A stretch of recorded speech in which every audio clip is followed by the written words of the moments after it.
Welcome guys, episode 15 is Kerbal Space Program. This is episode 15 and we're in Kerbal Space, countdown to KSP2. I don't know what I'm doing at all. Today we're going to be doing a couple things, around Pole. First of all, we're going to be, launching a little refinery down there. The reason is so that we can obtain some liquid fuel and oxidizer, because at the moment, there is none of that, and if I want to do some more missions that actually require small things, we cannot run those on liquid hydrogen. We are going to run those on liquid fuel. So as you can see, we've already built the base, so that's the thing. Now I'm just transferring Kerbals over.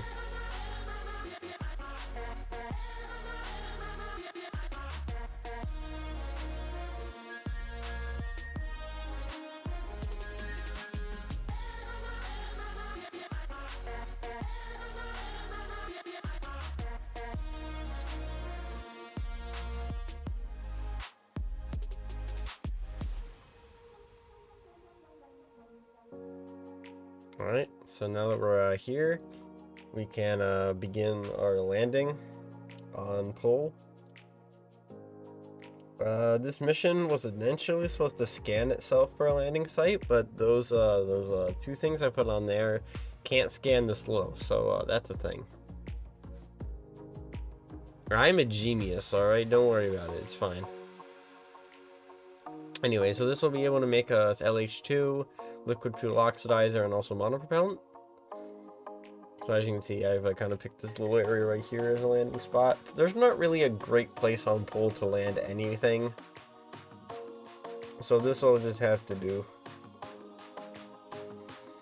I think I might at some point add a ground tether to this, but until then, or a ground anchor to this.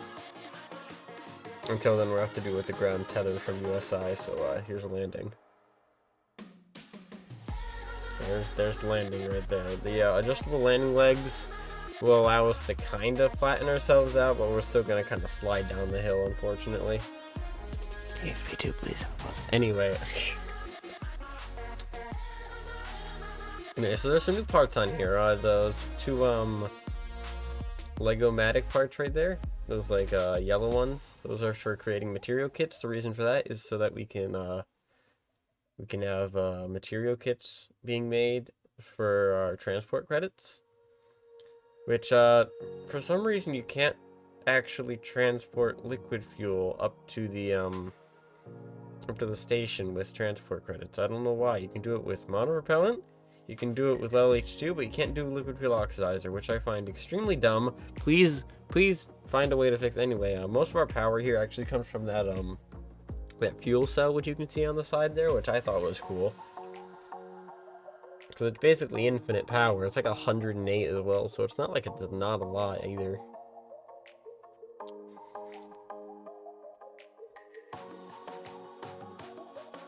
Kind of happy with how this base came out, so yeah. Right here, I think we're just time warping to fill up the tanks for other things. Here was a weird bug. I time warped and came out of time warp, and for some reason, suddenly no ground contact, even though that drill is very clearly contacting the ground. I don't know what the problem was here. As you can see, we kind of tried a bunch of things, and then eventually it just sort of worked again. So I don't know what the heck that was. It probably had nothing to do with the giant void in front of the base, but you know, you never know. It might be related. Might be. You never know. Anyway, here's where I find out you can't actually transport liquid fuel. As you can see, monopropellant there, liquid hydrogen's there, material kits are there, and liquid fuel and oxidizer is not. So that's thank you, USI. Very cool. You failed me.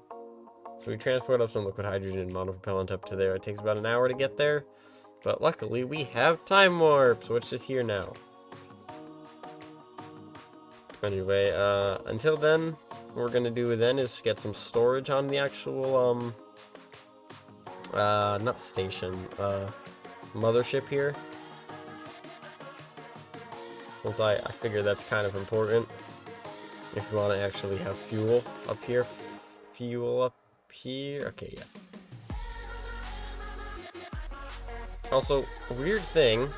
I'm pretty sure this spawned with fuel in it, which I feel like it's not supposed to spawn with fuel in it, but it did. Let's see. I don't think I actually, I tried doing a thing over here. It didn't really work. I accidentally did that. Good job, self. Had to realign that. This isn't even the, that is the final location, never mind.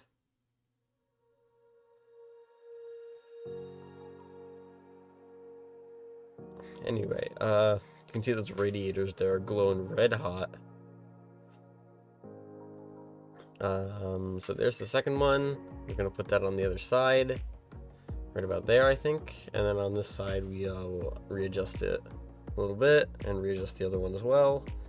And this is the point right here. So now we're gonna build a little tug to get the.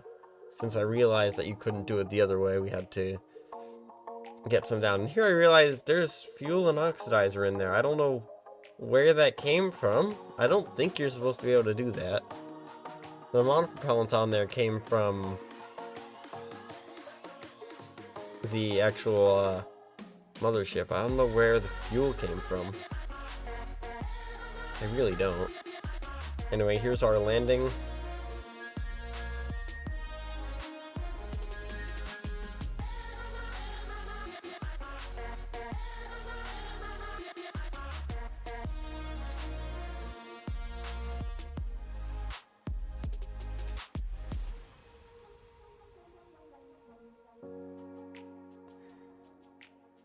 Here I believe is about 5 minutes sped up of me trying to figure out why the freaking landing legs aren't leveling properly. They're just spinning. No, I don't know why they're doing that. They're supposed to auto level, and they just don't do it. It's really annoying.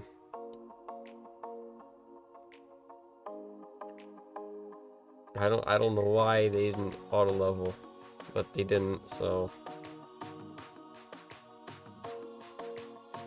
anyway, I just got bored of doing that and decided to instead just do it myself. I also failed at doing it myself.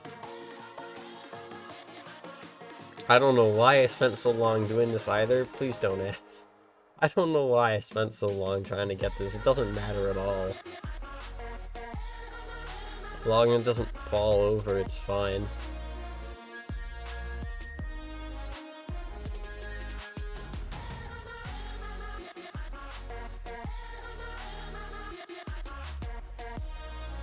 Alright, so once we did that, I realized that since there's already liquid fuel up here, we don't need it. So you might have been able to catch a glimpse of what we're gonna do next.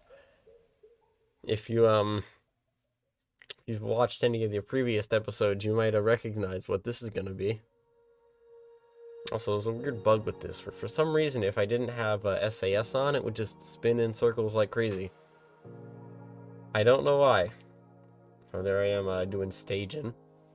We immediately detach the big one. This is going to serve as kind of a relay antenna. So basically, these are relay antennas. I'm doing a satellite network. Shut up. I don't have a problem.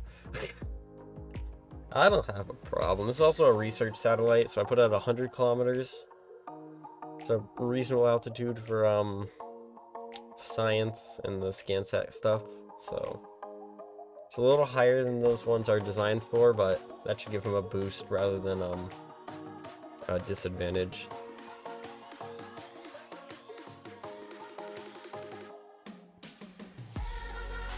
Anyway, so here we're going to get ourselves equatorial. Initially I tried going for a geosynchronous orbit, but then I found out that pole is actually tidally locked to Joule, so that's not happening.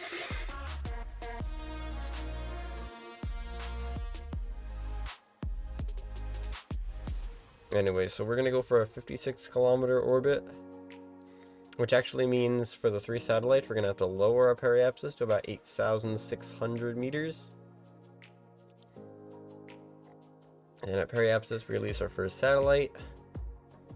and correct all of our orbits to make sure they're still at the same place. Then we can raise our orbit and circularize. Make sure it's perfect because I'm a freaking nerd. And then after that we can just do it again. Why? Because reasons. So the way this works is the orbital period of that smaller elliptical orbit is 1/3 the period of that larger circular orbit. So when you end up going around it, you end up 1/3 of the way in front of that other satellite, and therefore you can make a perfect orbit.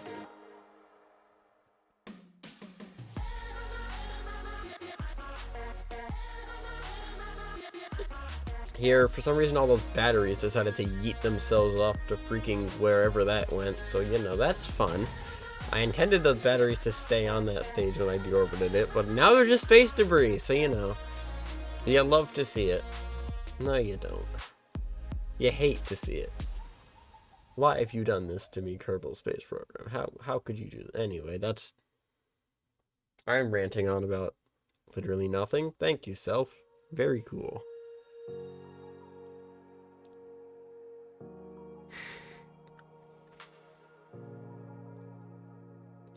Here's me creating the ScanSat map as well for that one satellite. It's a little slower at the time warp, a pretty decent amount.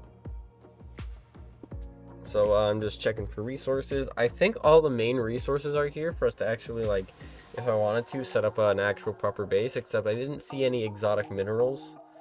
So rational resources, another mod I have installed, it makes some of the planets not actually have any resources of certain kinds. So like no